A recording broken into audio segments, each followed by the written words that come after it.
Nabi tekankan, nikahlah karena agamanya, niscaya hidupmu akan sukses, bahagia dunia maupun akhirat. Amin. Kenapa? Nikahnya karena Allah. Saatnya Tazkiyah Kolbu bersama Majelis Asyikro. Assalamualaikum warahmatullahi wabarakatuh. Hai MC Friend, apa kabar Anda sore hari ini? Semoga selalu dalam keadaan sehat ya. Yang pastinya kalau udah jam 5 jangan lupa untuk saksikan program Tazkiyah Kolbu ya. Dan sore hari ini Kinca nggak sendiri, Kinca bersama Ustadz Abi Huda. Assalamualaikum Ustadz. Assalamualaikum warahmatullahi wabarakatuh. Apa kabar? Alhamdulillah, ala kulli hal. Alhamdulillah ya, walaupun suasananya mendung tapi kita tetap happy ya Ustadz. Suasana cuaca mendung tapi hati tetap bahagia. Betul. Tema hari ini cukup menarik nih MC Friend. Silakan Ustadz. Baik. Assalamualaikum warahmatullahi wabarakatuh. Sahabatku pilih dimanapun berada, selamat berjumpa bersama Abi Huda. Semoga kita bahagia bersama Abi Huda. Sahabatku, mungkin di antara sahabat-sahabat yang berpartisipasi ikut dalam acara Tazkiyah Kolbu ini, ada yang sudah nenek-nenek, kakek-kakek, ayah, ibu, empok-empok, atau bahkan gadis dan remaja yang ingin menikah. Sahabatku, tema hari ini adalah kiat sukses menjemput jodoh dengan 4T. Wow. Bagi seorang kakek nenek untuk cucunya. Iya betul. Sudah terlanjur. Duku-duku pisang-pisang dulu-dulu sekarang. Bagi ayah ibu untuk putra putrinya. Bagi yang mempersiapkan, inilah kiat sukses menjemput jodoh. Sahabatku, orang yang normal, agama apa saja, begitu sudah akil balik, tentu menginginkan jodoh. Ya. Agar apa? Tumbuh ketenangan, kedamaian, suasana penuh kebahagiaan. Agar kiranya menjadi penghapus dosa, pembuka pintu surga. Oleh karena itu, jodoh itu gampang-gampang sulit. Sulit-sulit gampang. Ternyata sahabatku, Allah itu telah menetapkan jodoh kita tatkala Allah menciptakan kita dalam suasana penuh keridhaan Allah. Itu saat Allah ciptakan hambanya, makhluknya dalam kandungan seorang ibu. Saat ditiupkan ruh 4 bulan saat itu, Allah sudah tetapkan jodohnya. Yang jelas kita, Ya. kalau laki-laki jodohnya perempuan. Iya dong. Kalau perempuan jodoh laki-laki. Jelas. Jangan sampai laki-laki jodohnya laki-laki dan sebaliknya, perempuan sama perempuan. Cantik, perkasa, Waduh. gagah, cerita. Baik. Betul. Islam telah memberikan batasan cara metode untuk menjemput jodoh. Nih. Jangan sampai salah pilih. Nanti kan berdampak luar biasa. Di bulan yang lalu kita sudah memberikan informasi proses mendapatkan jodoh itu pacaran atau ta'aruf ya. Nah, Ya, sekarang masuk metode ta'arufnya. Metode ta'arufnya. Jadi begini, memilih jodoh merupakan sebuah proses awal, tahap awal. Ya. Untuk mendapatkan keluarga sakinah diawali dari proses memilih jodoh. Nih. Salah prosesnya, hasilnya salah. Ya. Baca gini, ada input, diproses, ada outputnya. Nah, inputnya adalah calon laki-laki, perempuan. Perempuan menyukai laki-laki, laki-laki menyukai perempuan, dijadikan calon suami, calon istri. Nah, prosesnya ta'aruf. Pada dibahas sekilas. Nah, hasilnya nanti dalam sebuah pernikahan akan menjadi rumah tangga yang samara. Ini, kalau bibitnya baik, caranya baik, prosesnya baik, hasilnya kan baik. Ya. Kalau bibitnya salah, prosesnya salah, hasilnya kan salah. Gitu. Itu logis ilmiah.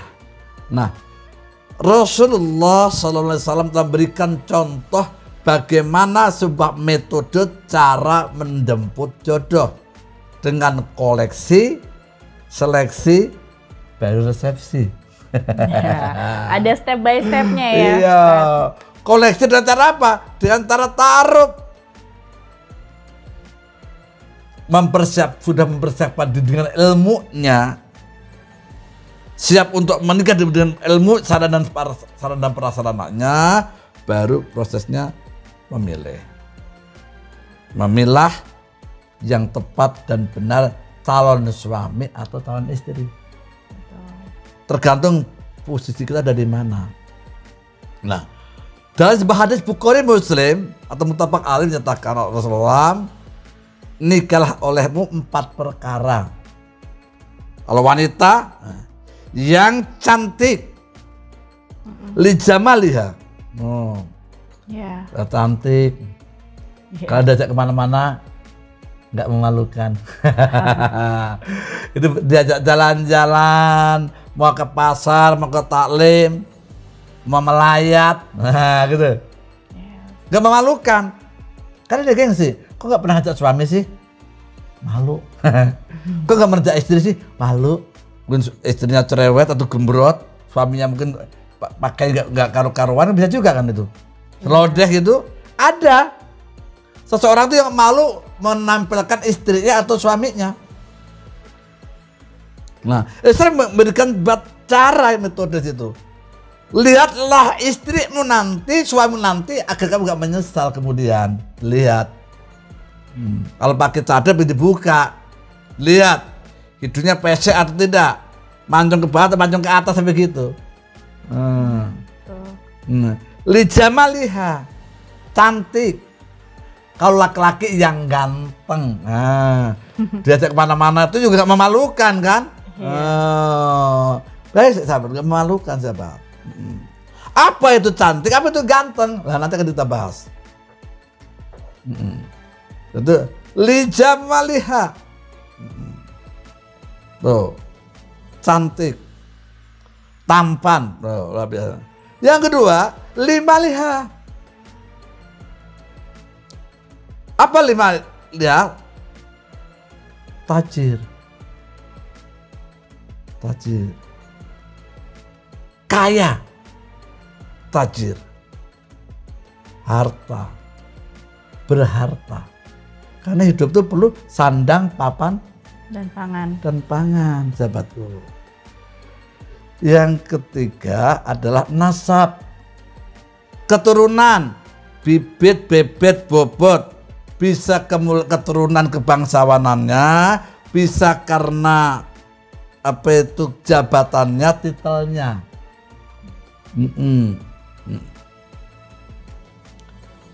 Yang keempat karena agamanya.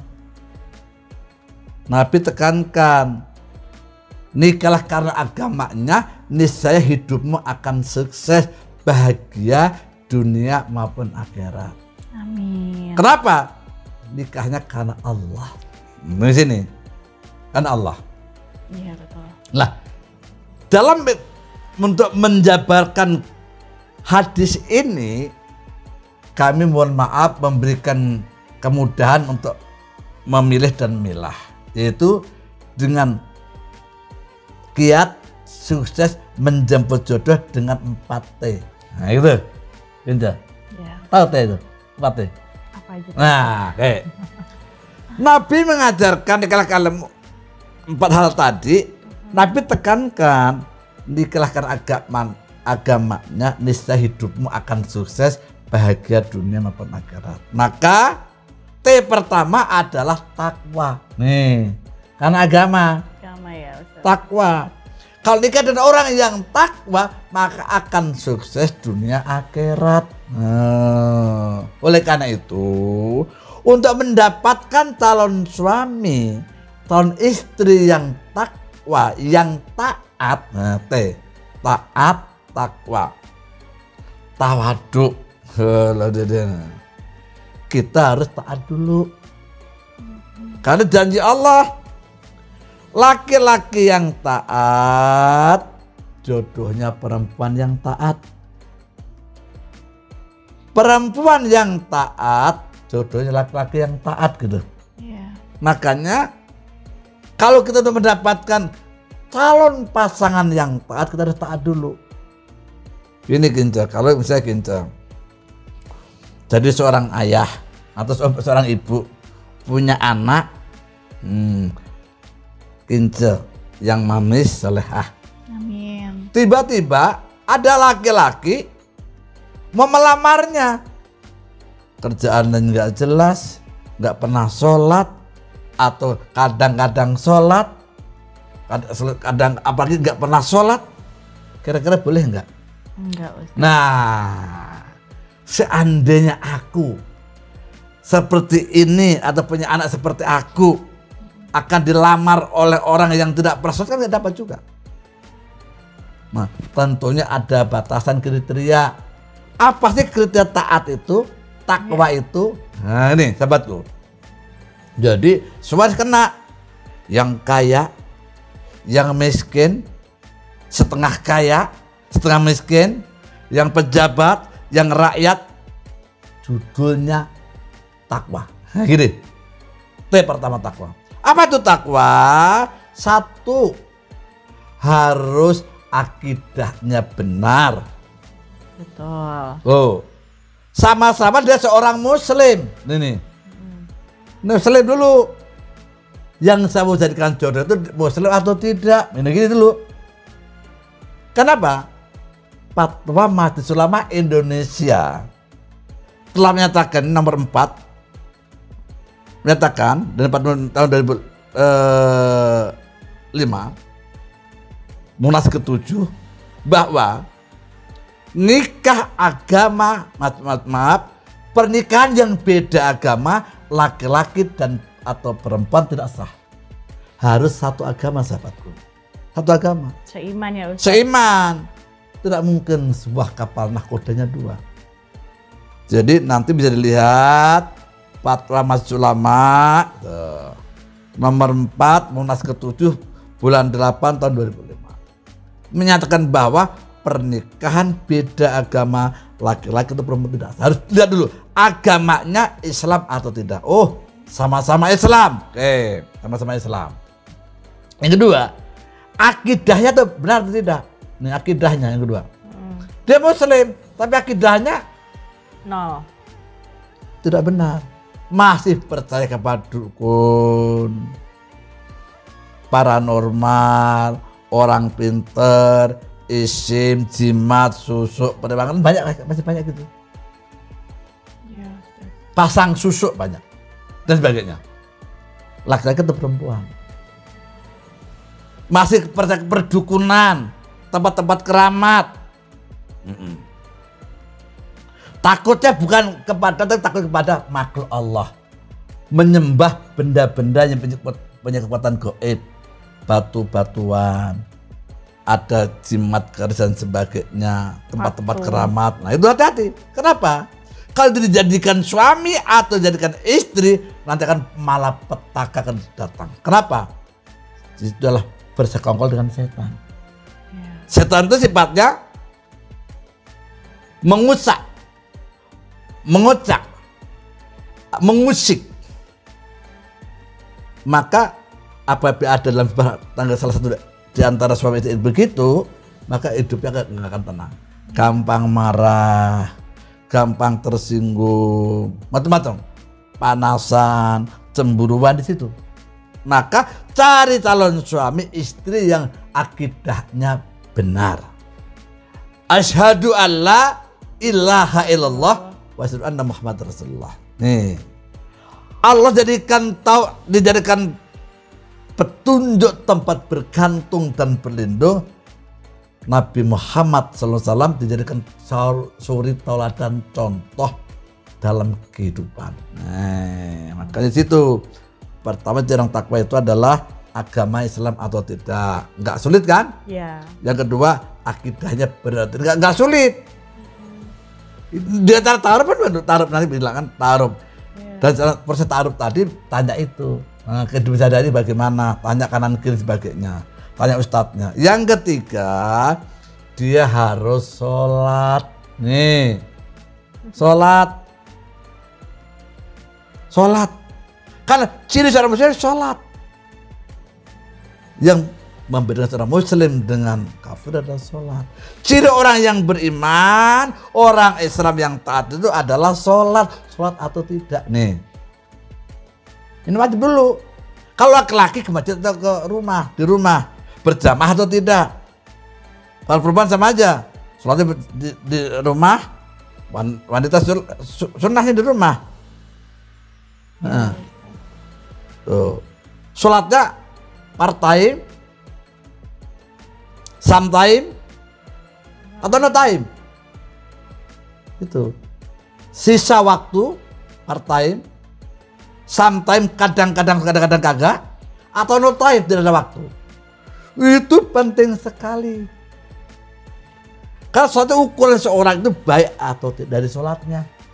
Di situ ada ketawaduan takbir, merendahkan diri. Dengan Allah, rendah diri kepada Allah, rendah hati kepada manusia. Dari sholat itu tadi. Ruku, sujud, duduk di antara dua sujud, tahiyat, tasawuf awal akhir, salam kanan kiri, luar biasa. Orang yang ahli sholat akan ada kejujuran, kedisiplinan. Karena sholat apa? Allah on time, full time, disiplin waktu sholat, waktu ditentukan, harus ikhlas. Dari suami ikhlas, itu harus ikhlas. Lillahi Allah. Mau dingin, mau panas, mau ngantuk, ikhlas kepada Allah. Gak ada paksaan. Sesuai dengan waktunya. Sholat. Betul. Kejujuran, tanggung jawab, nggak ada yang nguntit sholat. Oh ini nggak ada orang nih 2 rakaat aja. Padahal 4 rakaat asar, maghrib 3 rakaat, isya nggak ada. Mau sendiri, mau rame-rame sesuai dengan petunjuk SOP-nya jelas. Betul sekali. Di dalam sholat ada tanggung jawab, ada kejujuran, ada keikhlasan, tuh ada kesalehan, ada ketawaduan, ada kebersamaan melalui sholat berjamaah. Iya. Luar biasa. Nah, ini kan ngomongin tentang jodoh ya Ustadz Ya. ya. Kira-kira apakah jodoh itu harus dijemput? Tapi jangan dijawab dulu ya. Dan pastinya MC Frank jangan kemana-mana, stay tune terus di MC Podcast.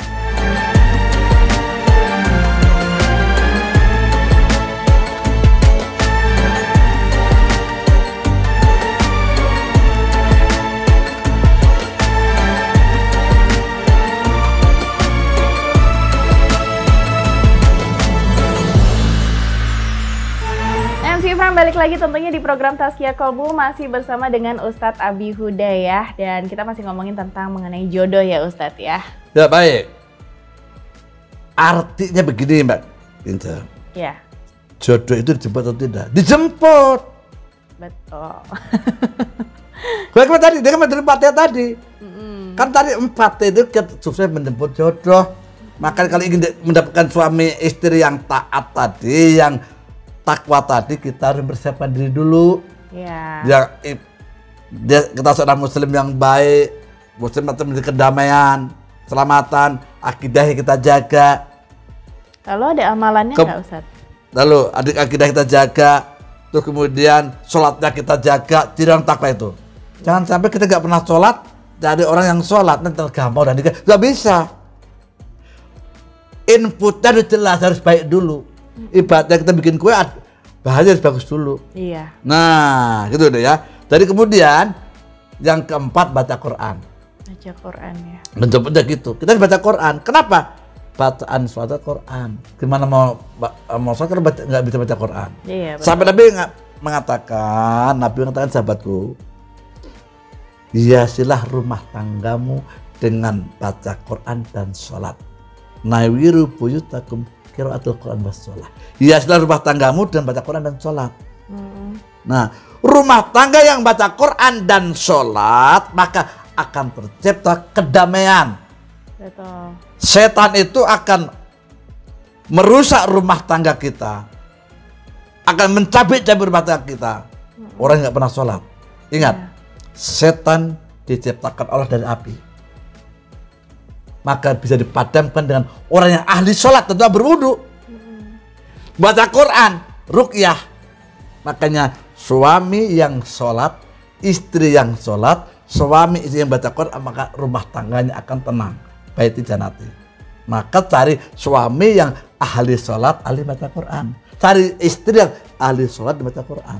Jadi seimbang ya. Seimbang. Dari tadi yang 4 tadi T ya. Takwa ya tadi ya. 1 muslim, 2 akidahnya benar, 3 sholat, 4 bisa baca Quran. Yang kelima, nih yang kelima, orang yang senantiasa punya majelis taklim, suka ngaji, belajar, punya guru, nih harus penting itu. Jangan sombong nanti. Walaupun dia profesor, doktor, S1, S2, dan itu bahaya. Kalau dia punya guru akan ada kesombongan. Nah, fungsi guru itu adalah untuk memberikan stamina, menstabilkan tingkat emosional atau persalinan dalam rumah tangga. Larinya pada guru. Jadi orang tua utama. Bukan ke orang tua, ngaduknya ke guru, mengingatkan.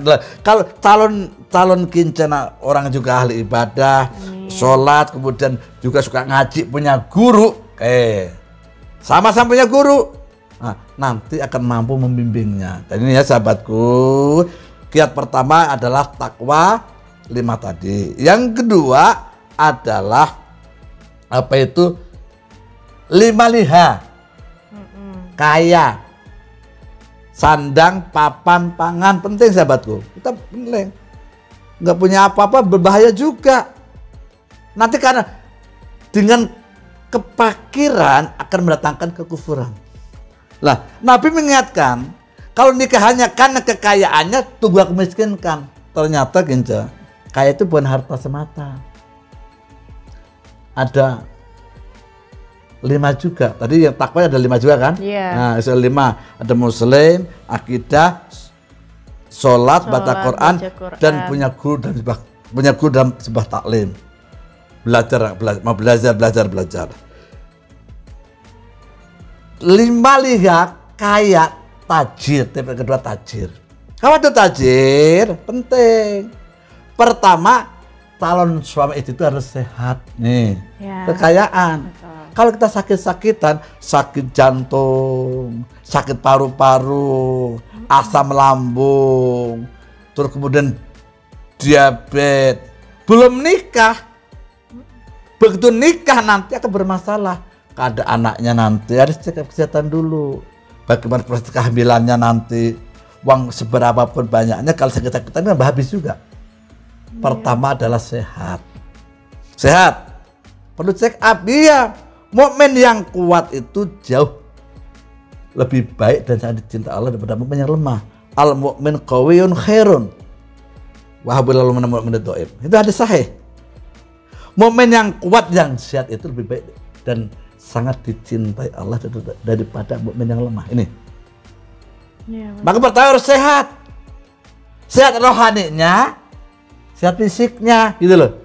Maka ta'aruf benar-benar ta'aruf benar. Bukan pacaran, ta'aruf jelas meneliti kebenaran itu. Nih, sehat. Minimal tidak merokok, tidak peminum minuman keras. Hati-hati. Nih, sehat itu. Tidak hobinya makan, itu. Itu penting sekali. Ini kekayaan di situ. Betul. Jadi perokok, peminum, baik laki-laki dan perempuan sama aja. Yang kedua, ya, tetap bekerja. Nih, sahabat tuh, tetap bekerja. Tetap berpenghasilan. Mungkin penjahit, sopir, tukang cukur, kondektor, direktur, pengusaha, dai, guru, silakan saja. Yang penting senantiasa jadi seorang pekerja Allah, pelayan Allah, dan tetap berpenghasilan. Bukan penghasilan tetap. Jadi selalu dinamis orang itu, kreatif, inovatif, dan produktif. Punya skill yang banyak. Jadi sehat, punya skill. Iya. Kalau wanita mungkin bisa masak, bisa menjahit, bisa menyapu, banyak macam. Fitrah kewanitaannya ada di situ. Nih, jadi siapin skill, kemampuan, mungkin bisa dagang untuk bantu suaminya, bisa online, bisa masak-memasak, bikin kue, bisa punya keterampilan. Laki-laki juga begitu. Kenapa? Untuk menghasilkan sesuatu. Bukan banyak sedikitnya, tapi keberkahannya itu. Boleh jadi banyak, tapi nggak berkah. Maka kerjaannya harus jelas, halal, punya skill yang bisa dipertanggungjawabkan kepada Allah. Nih ya, skill. Tadi kan pertama tadi sehat. Yang kedua punya skill, tetap bekerja, tetap berpenghasilan. Oh gitu. Nggak ada istilah nganggur orang Muslim itu. Yang ketiga, orang yang tajir itu adalah punya visi dan misi yang jelas dalam hidup berumah tangga. Visinya apa? Misinya apa? Itu kekayaan. Mau dibawa kemana nanti? Anaknya, istrinya, suaminya. Ada tahapan program rencana jangka pendek, jangka menengah, jangka panjang. Wah, itu harus berkonsep. Ini nggak main-main nikah itu. Udah berpikir ke depannya. Iya, baiti janati surga nanti di situ. Bakal ingatkan dia ayyuhalladzina amanu qu anfusakum wa ahlikum nar. Enggak boleh main-main. Visi misinya harus jelas. Jangan asal nikah. Oh, nikah gampang. Ada saksi, ada wali, ada calonnya, ada mas kawin, jadi jawab kabul. Tapi bukan itu, di balik itu ada apa? Siap nggak kita itu? Iya. Kita siapkan visi misi kita. Nanda seorang wanita misalnya mau nikah, siap apa visi misi Anda? Oh, visi misinya harus jelas. Dia laki-laki beda lagi visi misinya. Terus yang keempat, pandai bergaul. Nih, kekayaan itu kaya itu. Yang ngajedok. Kalau pandai bergaul, bersilaturahim, andang sini akan membuka pintu-pintu rezeki, kemudahan, informasi. Ketemu sana, ketemu sini, silaturahim di sana, silaturahim di sini. Nah, silaturahim ke calon, ke besannya, ke mertuanya, ke iparnya, ke tetanggaan ini. Jadi banyak bergaul, banyak punya informasi. Itu kekayaan. Betul. Itu jangan kalau diem aja, agak repot. Yang kelima adalah dia orang yang senantiasa pemaaf. Nah ini baru taruh udah ngambekan, cemburuan nggak boleh, nggak bagus jadi suami itu deh. Nah, pemaaf itu kekayaan. Rumah tangga itu kalau nggak pemaaf, bodoh, nggak lama. Iya betul, Ustaz. Apa yang dilihat sebelum nikah nggak seindah setelah nikah. Kalau kita pemaaf, suamiku, istriku manusia. Yang namanya manusia ada kilap, ada kurang. Nah, kekurangan suamiku, kelebihanku. Kekuranganku, kelebihan suamiku. Bersatu dengan perbedaan, suka dalam tidak suka. Saling memaafkan. Justru kekurangan suami, istri ladang pahala untuk kita. Nah gitu. Kalau suaminya baik terus gimana pahala kita? Iya betul. Nah, T yang kedua yaitu tajir, ada 5 tadi. T yang ketiga adalah tampan. Kalau zaman dulu TC, cantik. Oh. Cari calon suami yang tampan, calon istri yang cantik gitu. Ternyata sahabatku, cantik tampan itu bukan rupa. Nih, kalau rupa orang dulu biasa-biasa saja kok. Tapi adalah akhlak yang rupawan sehingga tampak menawan. Kalau diajak kemana-mana nggak memalukan. Kan ada juga yang gini, punya suami nggak ajak istrinya, kenapa?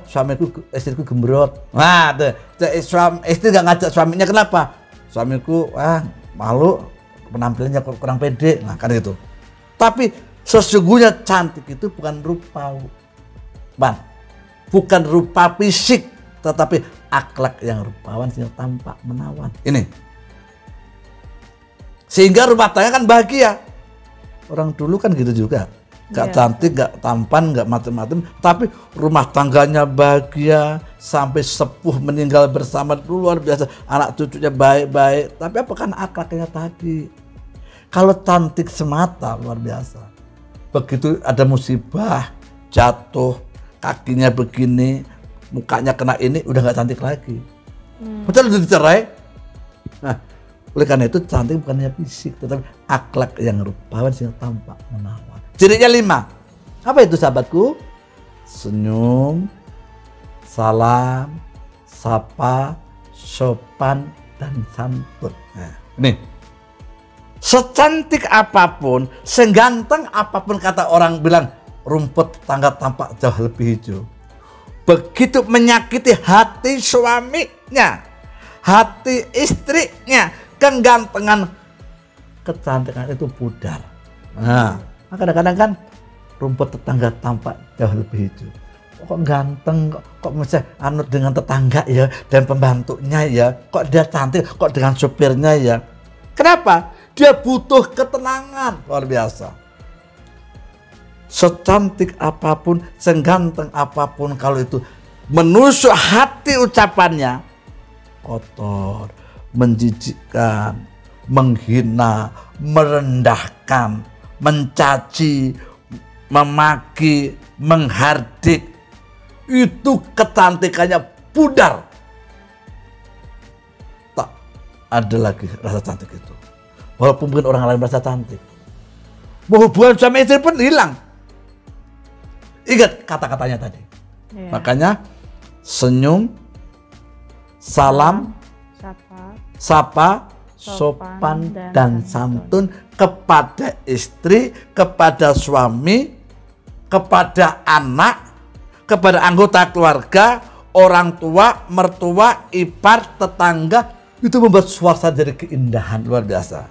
Itulah cantik dan ganteng yang sesungguhnya. Maka berlatihlah dulu kita di hidup di tengah masyarakat menjadi calon suami yang 5M tadi, calon istri 5M tadi, ya. 5S tadi, 5M. Senyum, salam, sapa, sopan, santun. Maka Allah akan kirim yang terbaik, yaitu wanita, laki-laki yang cantik atau tampan. Yang keempat adalah turunan. Ini, pinjam. Nikah itu bukannya laki-laki dan perempuan itu, tapi juga dengan keluarganya. Calon suami istri S3 sama-sama suka. Oh, sama-sama. Iyalah. Gitu bukan pendidikannya. Calon mertuanya sama orang tua juga sama-sama S3, sama-sama setuju. Gitu.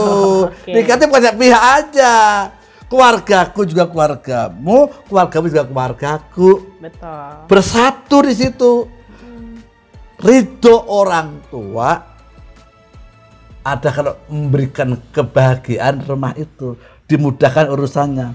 Ridho tergantung ridho orang tua. Gitu. Makanya harus sama-sama suka, sama-sama setuju. Termasuk keluarga yang lain. Loh kan kalau di ipar gak setuju gimana? Sama-sama. Makanya dalam tahap itu proses di situ. Nah, terbuka apa adanya. Nah, maka kita harus tahu keluarganya, bibit, bebet, dan bobot harus tahu, Mbak. Itu penting. Iya, betul. Oh, calon mertuaku itu agamanya apa? Harus tahu juga. Harus tahu. Nanti kan dia komunikasi. Sama-sama Islam. Islam apa?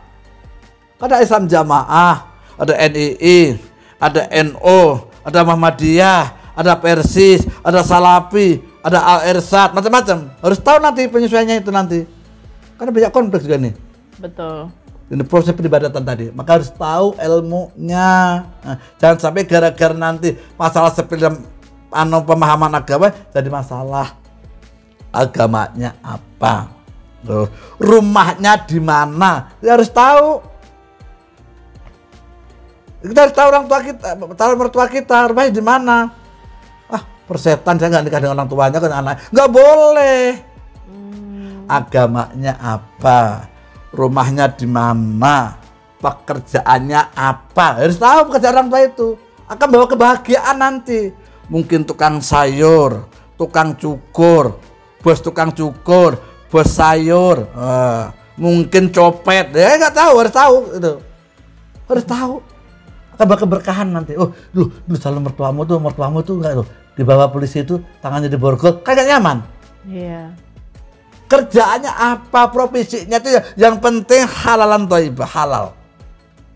Agamanya apa, rumahnya di mana, kerjaannya apa. Di tengah-tengah masyarakat, orang tua kita itu bermasalah tidak, calon mertua itu.